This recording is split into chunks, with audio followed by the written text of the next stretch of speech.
Happy birthday to you. Happy birthday to you.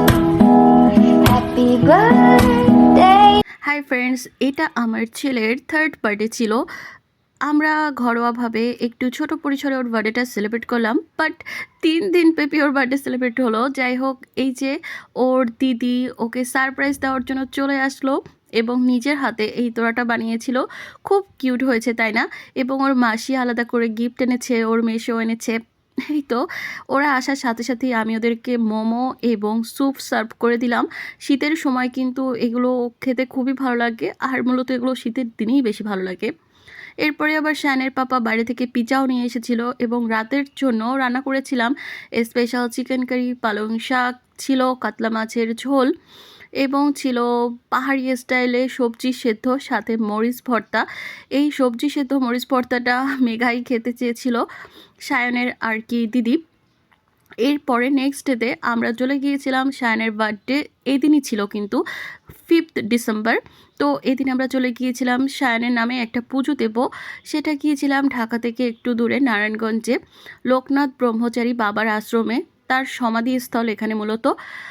তো সেখানে আমরা চলে গিয়েছিলাম বেলা 9টার ভিতরেই চলে গিয়েছিলাম। এই যে এখন পুজো শুরু হয়ে যাবে, আমরা ঠিক পুজোর আগেই চলে গিয়েছিলাম, গিয়েই পুজোটা পেয়েছি। তো সবাই হচ্ছে ফুল, প্রসাদ, মোম, আগরবাতি এসব কিনে হচ্ছে পুজোটা সেরে নিলাম। এরপরে সমস্ত মন্দিরটা ঘুরে দেখব।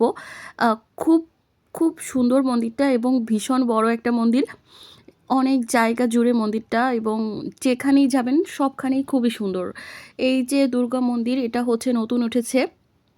এই দুর্গা ঠাকুরের এই মন্দিরের সাথে লোকনাথ ব্রহ্মচারী বাবার সাথে থাকা আরও কয়েকজন ঋষি বাবারও পূজা করা হয় এখানে।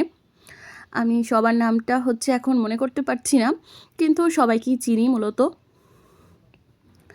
এই যে মন্দিরটা কিন্তু ভীষণ সুন্দর।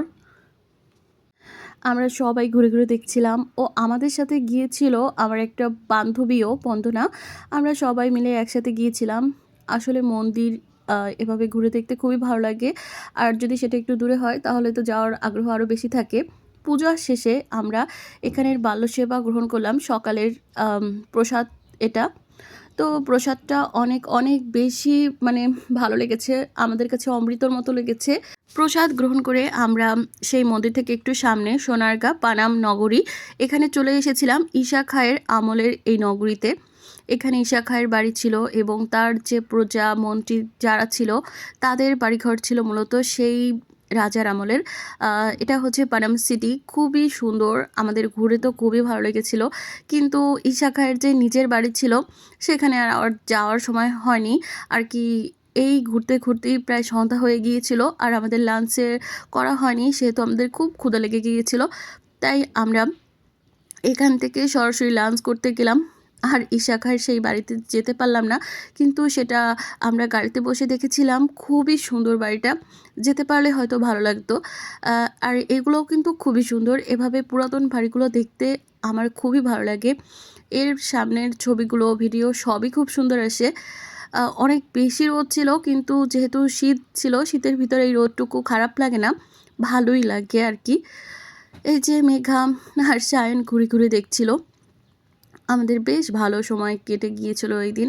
আসলে সবার সাথে এভাবে কোথাও গেলে এমনিতেই মন অনেক বেশি ভালো লাগে। এই যে দেখেন পুরাতন বাড়িগুলোর ভিতরে কত সুন্দর সেই আগের দিনের বাড়িগুলো, তাই না? আমার তো এগুলো দেখে শুধুই মনে হয় এখন যদি এভাবে বাড়ি বানানো যেত তাহলে কতই না ভালো হতো। সায়ন তো প্রত্যেকটা বাড়ির ভিতরে ভিতরে ঢুকে যাচ্ছিল, ওর মেসোর সাথে এক্সপ্লোর করতেছিল বাড়িগুলো। এই যে এই বাড়িটাও খুবই সুন্দর। এর মাঝে আমার বোনের মেয়ে একটা ছোট্ট ভিডিও বানিয়ে নিল।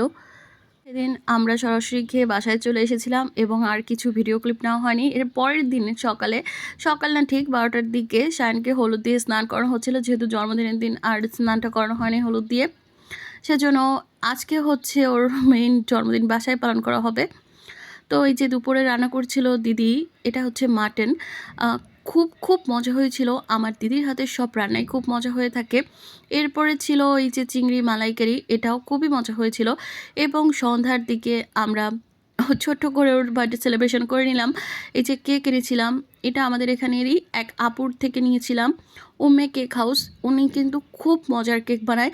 এটা চকলেট ফ্লেভারের কেক ছিল এবং ভিতরে ছিল চকলেট চিপস দেওয়া, যার জন্য খেতে এটা আরও বেশি ভালো লাগছিল।